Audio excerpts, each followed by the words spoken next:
Each sound, each city had its own identity. The sound can never be duplicated from Philadelphia. The sound could never be duplicated from Detroit. The sound could never be duplicated from Memphis. The sound could never be duplicated from Atlantic Records. We always went for a very strong bottom, very pronounced bass, a good rounded bass sound, strong bass drum. In other words, clean funk. Jerry Wilks has always been a huge supporter of black music.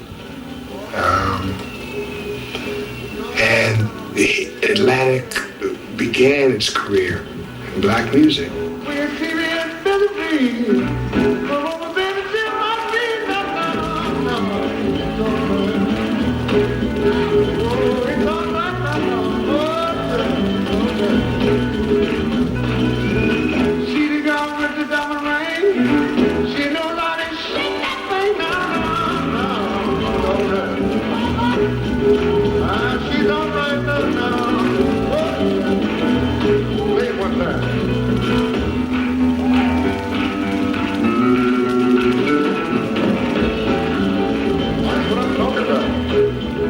Ray Charles was the Michael Jordan of music.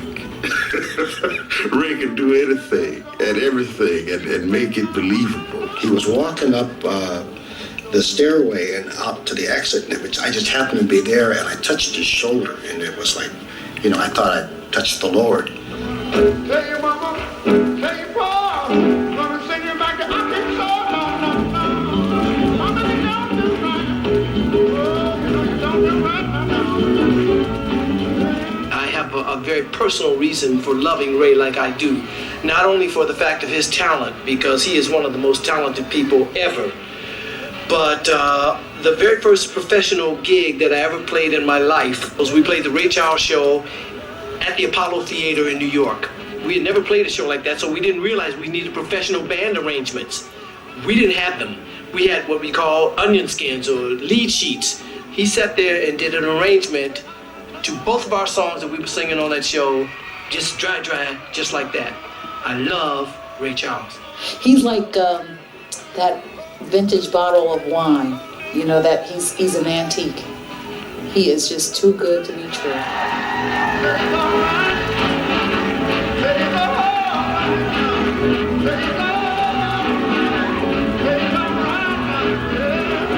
Soul music to me is something that portrays what you are, and it can go as deep as you allow it to go. And then it releases you. And you feel great. That soul music is good for the soul. There was so much soul music then, great soul music. Wilson Pickett, it was just amazing. I'm gonna wait till the midnight hour. My love comes tumbling down. I'm gonna wait till the midnight hour. No one else around. I'm gonna take it, girl, and hold it. You are the things I told in the midnight hour.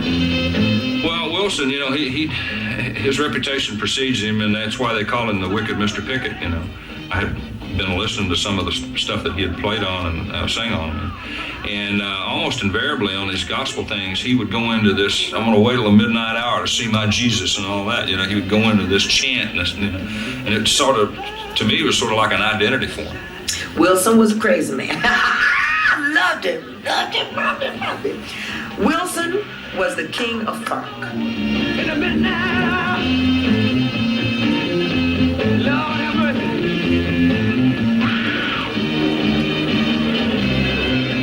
Pray for me, boy.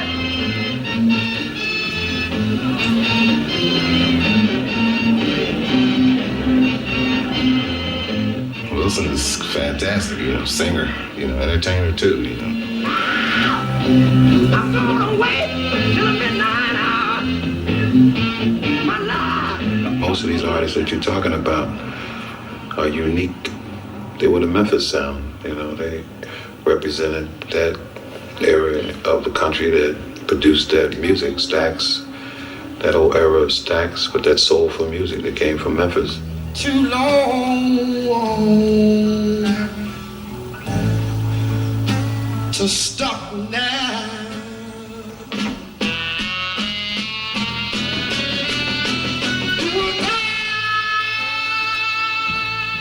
We were in a very large room.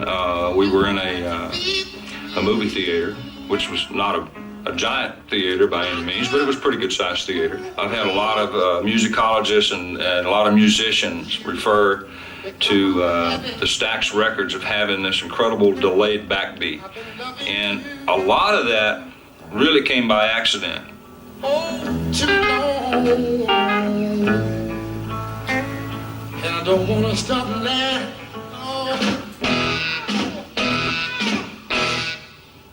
The first time I heard them sing, I was driving through some southern city, and we were listening to WLAC, a big radio station, 50,000 watts, that came out of Nashville, Tennessee.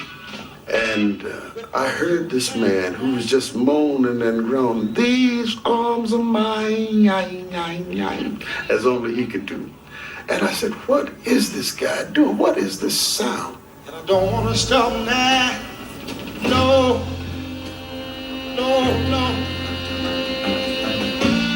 I've been loving you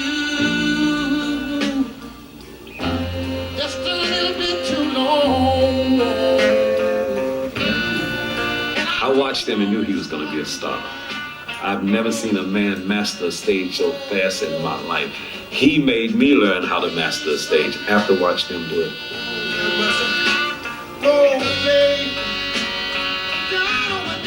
Soul music is, I think, almost a state of mind, and it's something that you express. You express that state of mind very emotionally. My concept of it is that it's music that comes from the heart. It might just be one word you just want to bring across a certain way, to put across your point. And I think that's what the soul is. It's outside of some other music that is very structured. You can take some structured singers that have become soul singers. They took the structure out of it. They base it on structure, but then they just do what they feel impulsively.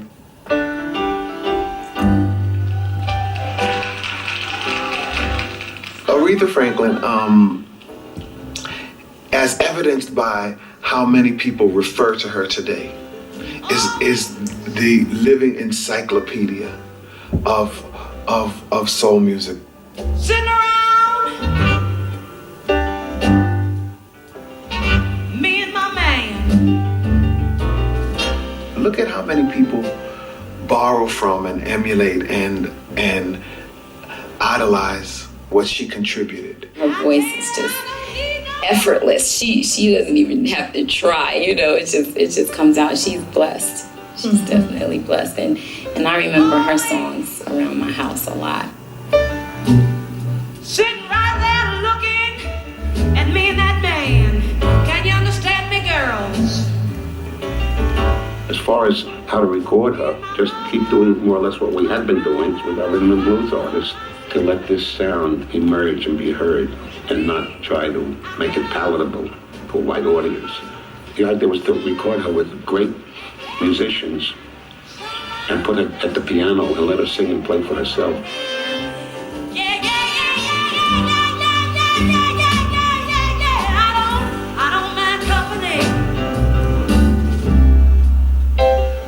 One of the reasons for some of the hits at Atlantic was my gospel background being merged with the popular or R&B stylings. Aretha, gospel and soul, totally synonymous. Good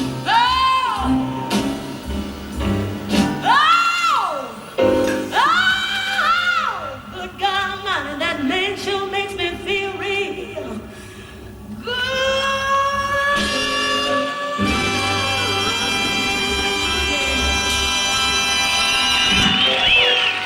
I think you look back and you look at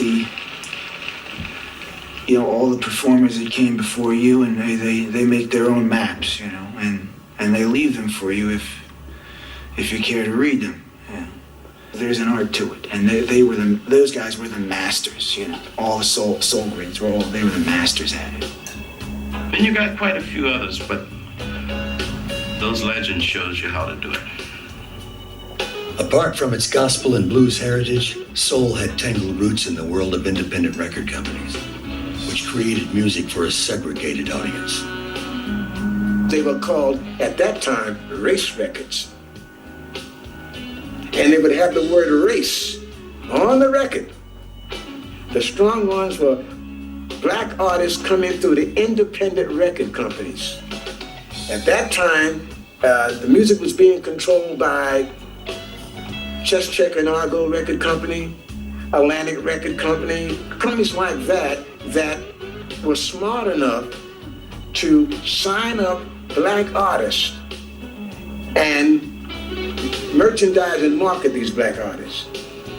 And these entrepreneurs would get in their car and go down south and sell the records themselves because no record shop would take these records. So it became soul music, and black people were supposed to be the ones doing it. And then it got to be so good, then everybody else wanted to adopt soul music.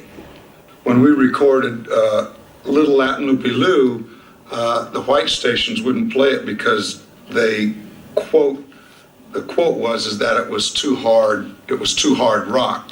What it was is it just sounded too black for their white stations. Now, we didn't know that at the time, but the one thing that we're most proud of is that the black audience accepted us, just point blank, and they didn't have to. They just flat didn't have to. But the great thing about the black audience is that if you are emotionally cutting it, that's what it's all about.